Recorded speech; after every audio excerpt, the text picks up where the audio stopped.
Hello everyone. Now we are going to start with 15 marker question of cost sheet. 5 marker का question कैसा आ सकता है वो हमने ऑलरेडी प्रीवियस वीडियो में डिस्कस कर लिया है.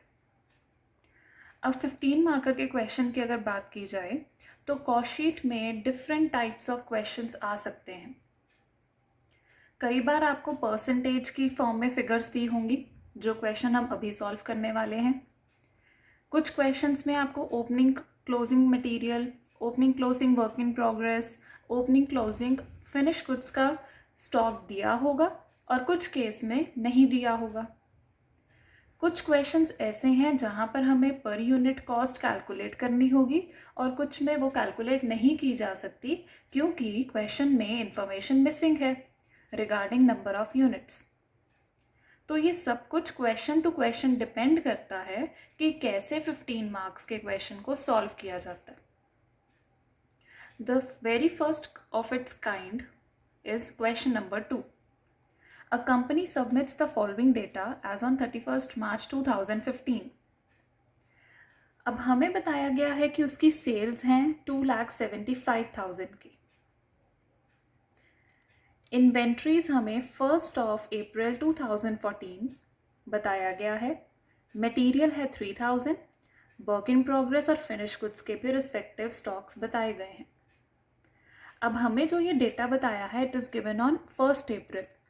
हमारा ईयर एंड हो रहा है 2015 मार्च. दैट मीन्स ये सारे का सारा जो हमें स्टॉक बताया है ये ओपनिंग स्टॉक है, तो इनको हमें एडजस्ट करना है. Next is raw material purchased. मतलब क्या हुआ? डायरेक्ट मटेरियल आपको कैलकुलेट करके बताया गया है. Direct labour, chargeable expenses.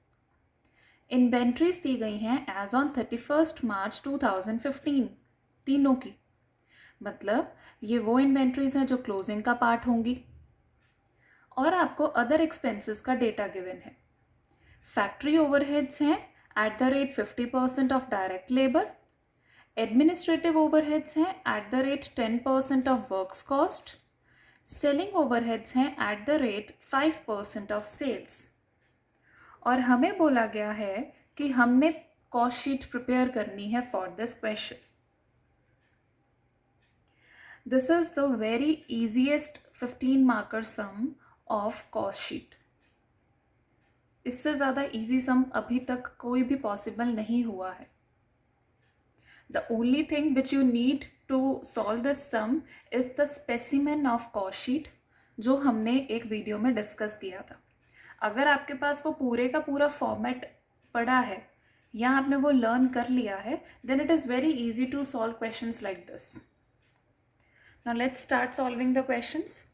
हमारे पास सबसे पहले हमने इन्फॉर्मेशन लिखनी होती है कि हम कॉस्ट शीट किसकी बना रहे हैं और किस ईयर की बना रहे हैं. तो ये कॉस्ट शीट बनेगी ए कंपनी की और किस डेट को बनेगी? 31st March 2015. So let's write the things over here.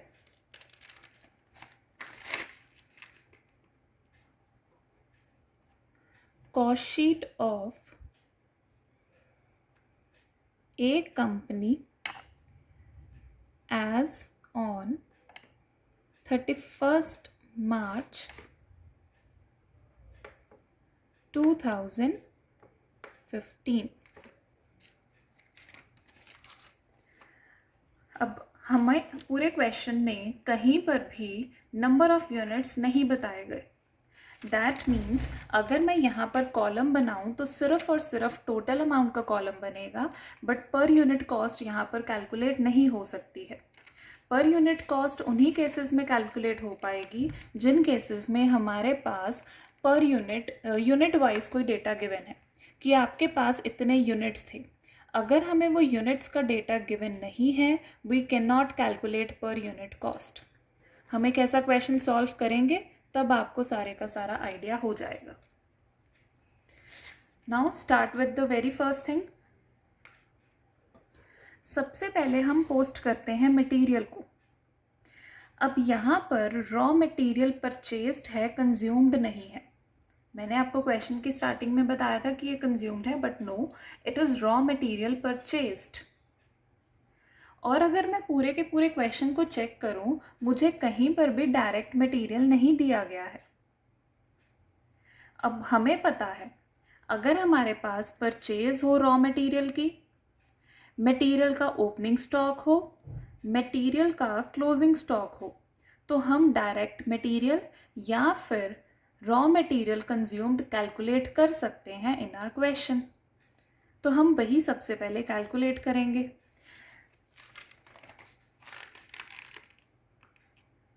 Direct material,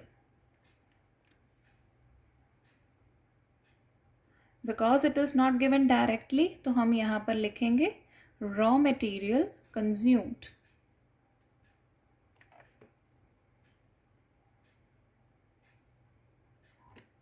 अब ये कैसे आएगा?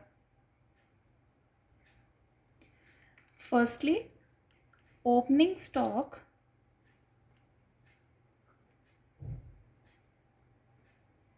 ऑफ मटेरियल,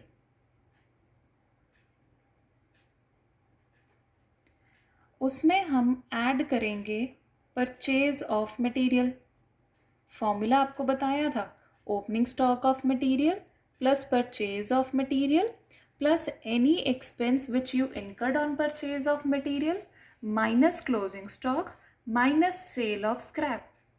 हमारे पास ओपनिंग स्टॉक ऑफ मटेरियल की इंफॉर्मेशन है, it is given to us as 3000 और रॉ मटेरियल परचेज्ड है 1,10,000। So here I will write 3000 और यहाँ पर जो इन्फॉर्मेशन आएगी वो आएगी 1,10,000।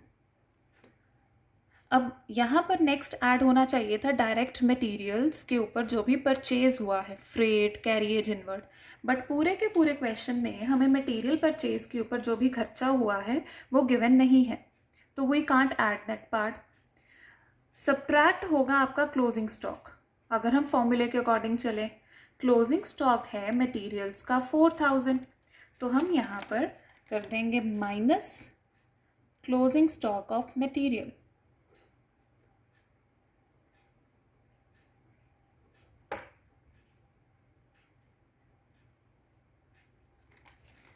The amount which is given to us is 4,000.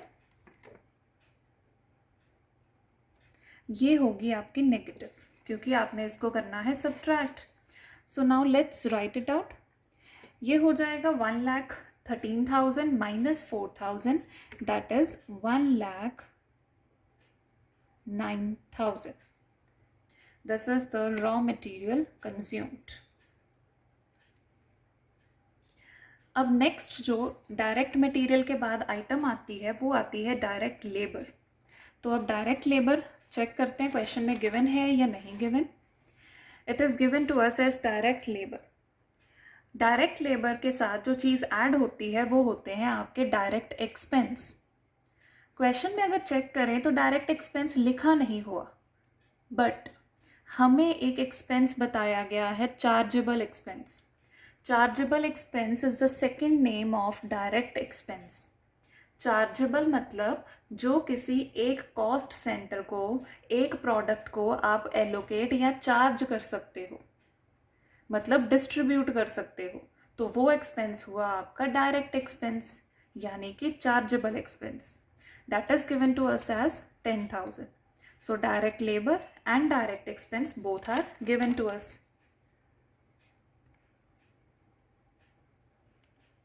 Direct labour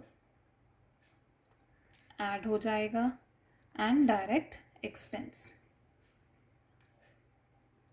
इसको मैं ब्रैकेट में लिखूंगी चार्जेबल एक्सपेंसेस, बिकॉज क्वेश्चन में हमें यही फॉर्म दी गई है। Direct labour is given to us as 65,000 और जो हमें एक्सपेंसेस गिवन थे दोज वर 10,000, सो 10,000। अब ये तीनों मिलकर हमारी एक आइटम बनाएंगे और उसको बोलते हैं prime cost. So this is the prime cost which we have calculated. अब हमने चेक करना है कि हमारे पास वर्क्स कॉस्ट या वर्क्स कॉस्ट कैसे निकलेगी या फिर वर्क ओवरहेड क्या है। क्योंकि प्राइम कॉस्ट में जो सेकंड कंपोनेंट ऐड होता है वो होता है फैक्ट्री ओवरहेड या वर्क ओवरहेड। अब क्वेश्चन में हमें एक्स्ट्रा इन्फॉर्मेशन गिवन थी जिसमें बताया गया था कि फैक्ट्री ओवरहेड्स क्या हैं, 50% ऑफ डायरेक्ट लेबर, कि जितनी भी आपकी डायरेक्ट लेबर है 65,000, उसका 50% क्या है, factory overheads. So what we will do now, we will add here factory overheads as 50% of direct labor.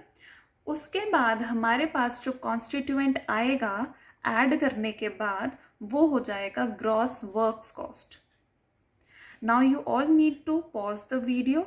आप यहाँ पर नेट वर्क्स कॉस्ट अपने आप कैलकुलेट करके बताओ और फिर वीडियो को ऑन कर लेना। So the net works cost which has been calculated as 2,14,500. Gross works cost आई, फैक्ट्री ओवरहेड्स 50% ऐड करके, ओपनिंग और क्लोजिंग को एडजस्ट किया, नेगेटिव आ रहा था 2,000, एडजस्ट किया तो हमारे पास नेट वर्क्स कॉस्ट आ गई 2,14,500। अब नेट वर्क्स कॉस्ट में ऐड किया जाता है ऑफिस एंड एडमिनिस्ट्रेटिव ओवरहेड्स को। Now let's check what information is given. हमें बताया गया है एडमिनिस्ट्रेटिव ओवरहेड्स क्या है, 10% of works cost. Now again हम यहाँ पर क्या करेंगे, अपने यहाँ पर एडमिनिस्ट्रेटिव ओवरहेड्स को ऐड करेंगे to our net works cost. उसके बाद वहाँ पर हमने अब एक और एडजस्टमेंट करनी है। वो एडजस्टमेंट किसकी होगी, you all need to calculate that part. जो कैलकुलेशन की जाएगी वो होती है फिनिश्ड स्टॉक के ओपनिंग एंड क्लोजिंग की। पहले ऐड किया जाता है एडमिनिस्ट्रेटिव ओवरहेड्स, फिर एडजस्टमेंट होती है ओपनिंग फिनिश प्रोडक्ट की एंड क्लोजिंग फिनिश प्रोडक्ट्स की। Now again you need to pause the video, आप खुद सॉल्व करो और फिर अपना आंसर चेक करना कि क्या आंसर आ रहा है, is it matching with mine answer और not. Now cost of goods sold here has been calculated as 236,950। अब ये कैसे आया, हमने यहाँ पर वर्क्स कॉस्ट निकाला था 214,500। एडमिनिस्ट्रेटिव ओवरहेड्स आपके क्या हैं, 10% ऑफ 214,500। उन्होंने बोला है कि 10% किसका करना है, वर्क्स कॉस्ट का, not works overhead. Factory overheads का नहीं करना, वर्क कॉस्ट का करना है। और जब भी आपने वर्क कॉस्ट लेनी है, हम कभी भी ग्रॉस वर्क कॉस्ट नहीं लेते, हम हमेशा नेट वर्क्स कॉस्ट को ही कंसीडर करते हैं। 214,500, 10% कैलकुलेट कर दिया, जो भी रिजल्टेंट फिगर आई है वो बन गया हमारा ऑफिस कॉस्ट, या फिर उसको बोलते हैं कॉस्ट ऑफ प्रोडक्शन। अब कॉस्ट ऑफ प्रोडक्शन में एक एडजस्टमेंट की जाएगी ओपनिंग फिनिश स्टॉक की और क्लोजिंग फिनिश स्टॉक की। अगर ये दोनों हमें ना गिवन होते तो जो भी फिगर आई थी हमारी, this one cost of production 235,950, यही हमारे कॉस्ट ऑफ प्रोडक्शन होती, यही हमारा COGS होता। बट हमें फिनिश्ड गुड्स का स्टॉक दिया गया है कि ओपनिंग फिगर कौन सी है और क्लोजिंग फिगर कौन सी है, तो हमने ओपनिंग को ऐड किया, क्लोजिंग को सब्ट्रैक्ट किया और उसके कारण हमारा जो आंसर आया है COGS का वो 236,950 आ गया। अब हमारे पास एक लास्ट कंपोनेंट रह गया है जो ऐड करना है, वो है आपका selling overheads. Now let's check कि सेलिंग ओवरहेड्स की क्या इन्फॉर्मेशन गिवन है। अब सेलिंग ओवरहेड्स के बारे में बताया गया है कि वो हैं 5% ऑफ सेल्स, कि जितनी भी सेल्स की वैल्यू है उसका 5% corresponds to the selling overheads. तो सेल्स की वैल्यू हमें क्वेश्चन की स्टार्टिंग में मेंशन की गई है 2,75,000। So we will add here the value of selling overheads और उसके कारण हमारा जो कंपोनेंट आएगा वो आ जाएगा cost of sales. So add selling overheads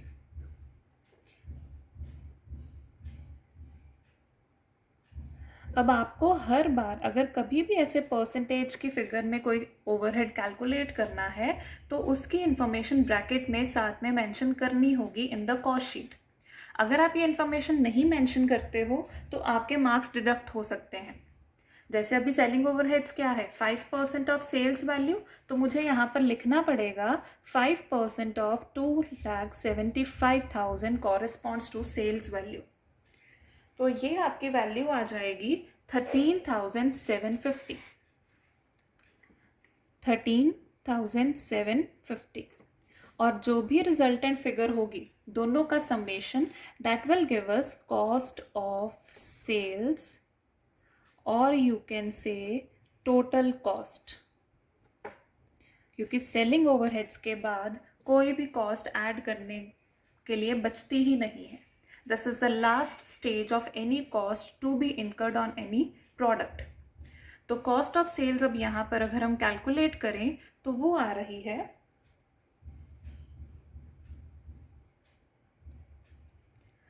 2,50,700।